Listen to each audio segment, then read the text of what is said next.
That's Prince Charming is coming my way, right? That's the funniest joke ever.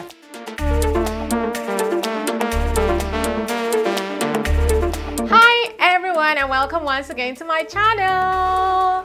Yeah, today, guess what? I'm going on a date today. Now, wishful thinking. Now, it's the pandemic, so everybody is trying to stay safe and stay indoors. But the interesting thing is that, well, dating life, has not really been put on hold because it's the pandemic. A lot of dating sites, they kind of modified their sites so that you can date online. But the pandemic actually put a strain on a lot of people's relationships too. We found some people that, people that were even married got divorced. Those that were planning on getting married cancelled, got unengaged, if there's a word like that. And those that were in a relationship decided, you know what, let's go our separate ways. Anyway, back to my topic. My topic today is, talking about the dating during the pandemic. So I'll talk from my own experiences because I don't like, assuming stuff or saying stuff. So when I got to the US, I got bored. I was like, okay, let's even see how the dating scene over here is. I don't make friends easily because I like to understand people, try to study people. I'm kind of the introverted extrovert, and so people might see me as, oh, this person is really easygoing and all that stuff, but I take my time, try to study people, which might not be really good, but I'm trying to improve myself as regards that. Anyway, so when I got to the US, I was bored and I said, okay, fine, let's even, dabble into this online dating. Let's see, what's up. So I joined Zoosk. That's an online dating platform.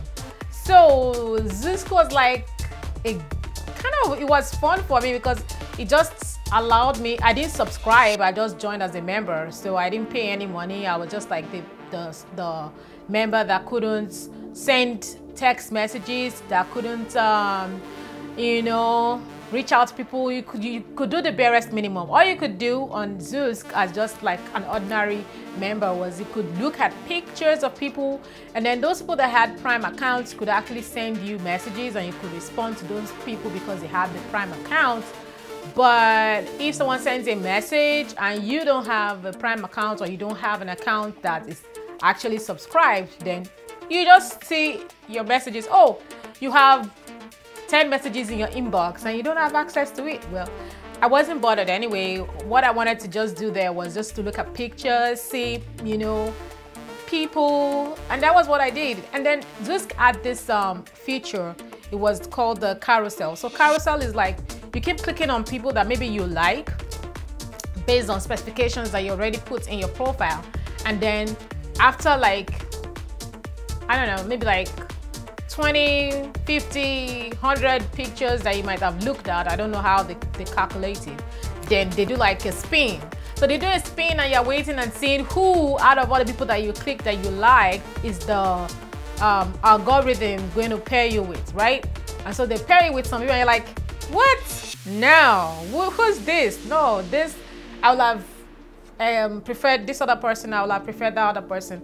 And so that's what whenever I go on Zoosk, that's just what I go to do there. I go to look at pictures, I go to play carousel, and also look at, read people's profiles. You learn a lot about people by just reading their profiles. You see people that are fun, you see people that are dedicated, you see people that are just there to play, people that are serious, people that are not.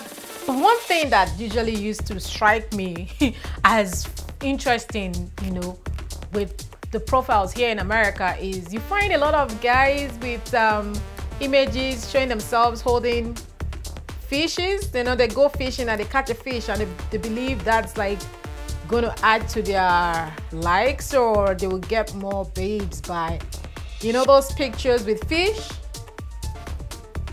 What's that? I'm so I guess for them it's some sort of oh, I go fishing, I have enough money to maybe I have a boat or hire a boat, or I'm adventurous, but it's just you see a lot of that and you're like, is this a script? there's somebody saying, oh, you know what, you're dating pictures, make sure you have a picture of you by the beach, make sure you have a picture of you holding a big fish, make sure you have a picture of you on a mountain or something, you know. And then some basic people that don't even send, they just take pictures in their bathroom, like, see, and they put it up there, and you're like, okay, you're not even trying. So Zooks was just for me to like go in there and laugh and just have fun, see images, and decide, okay, if I was really gonna be serious, you know, who out of this, you know, would I, you know, want to be with, that kind of a thing.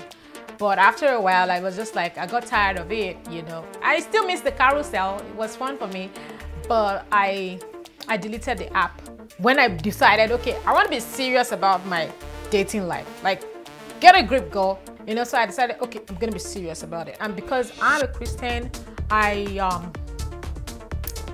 decided, all right, there's this Christian dating app they call Christians Mingle.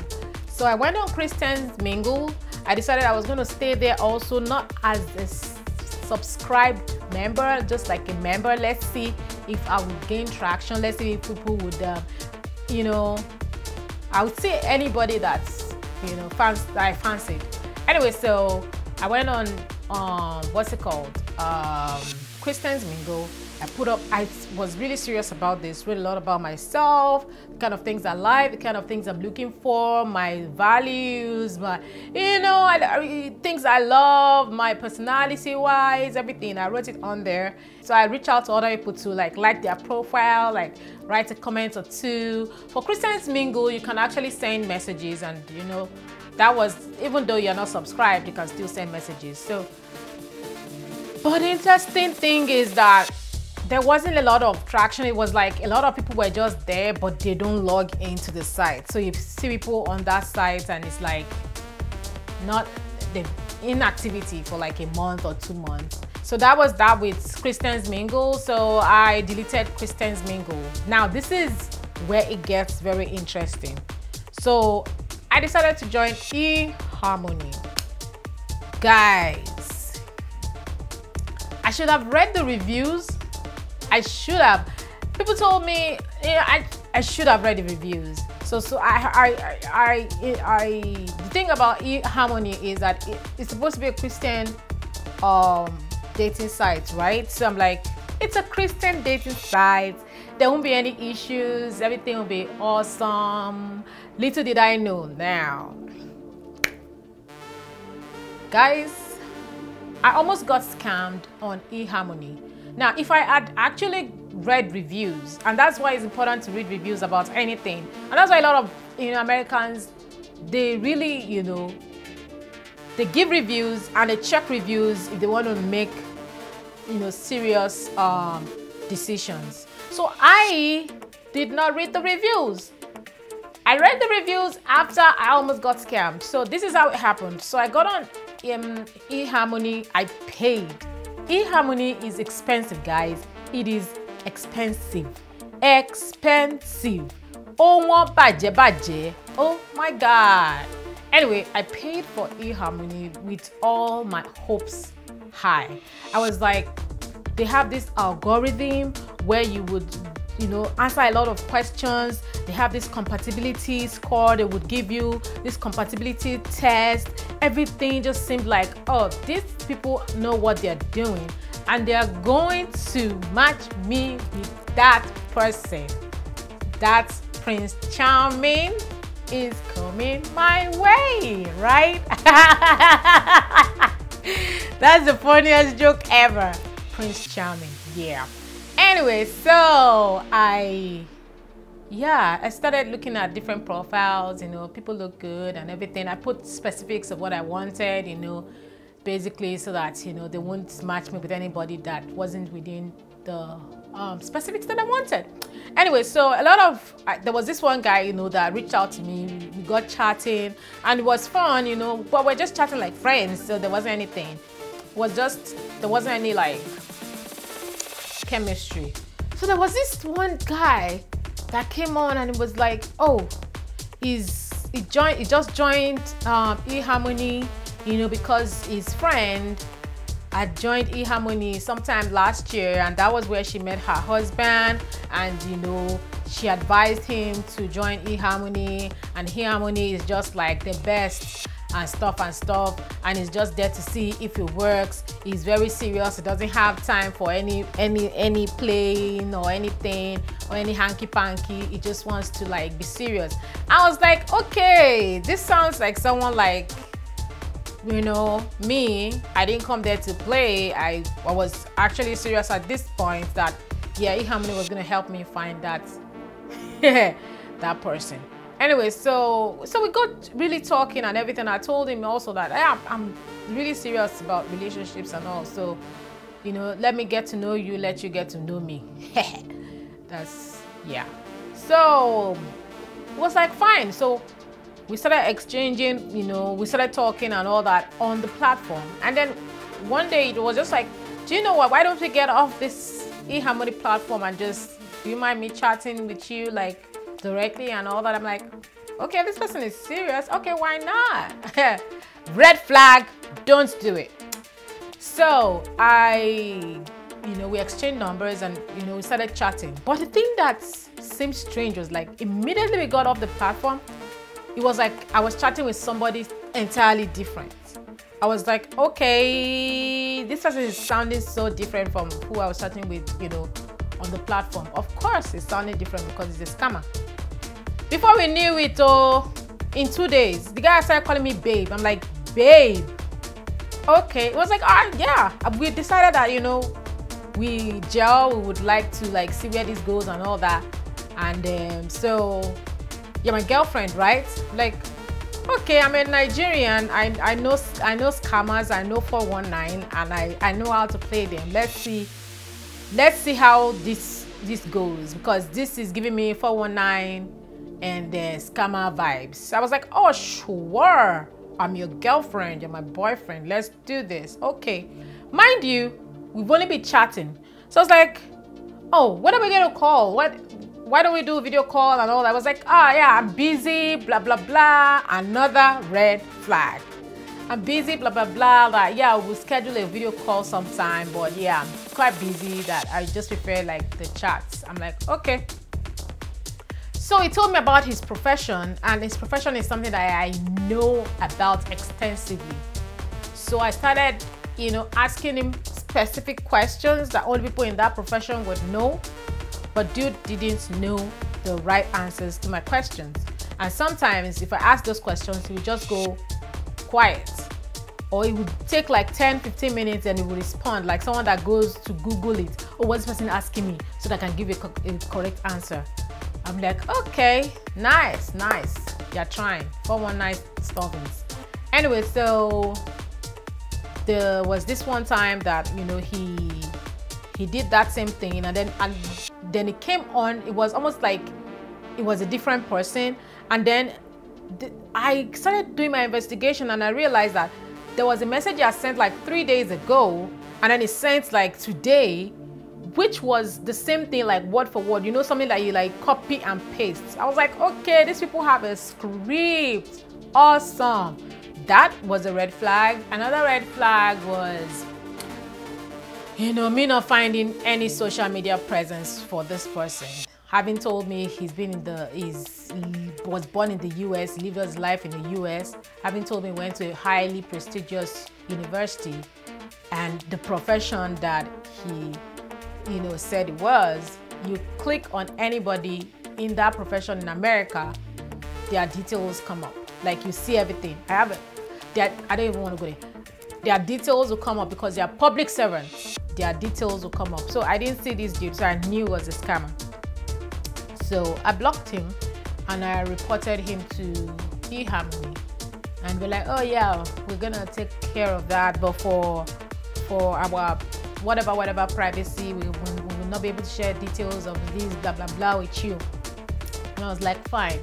So the bad thing about eHarmony is that once you subscribe for a year, you can't say, oh, I'm done, I don't want to use your app again, so I want to cancel my subscription, so I'm not going to be paying for the remaining months that I that I had said I was going to be paying for. Nope. Your subscription must, be completed. So they're going to eat my money, which is a lot of money, but yeah, that's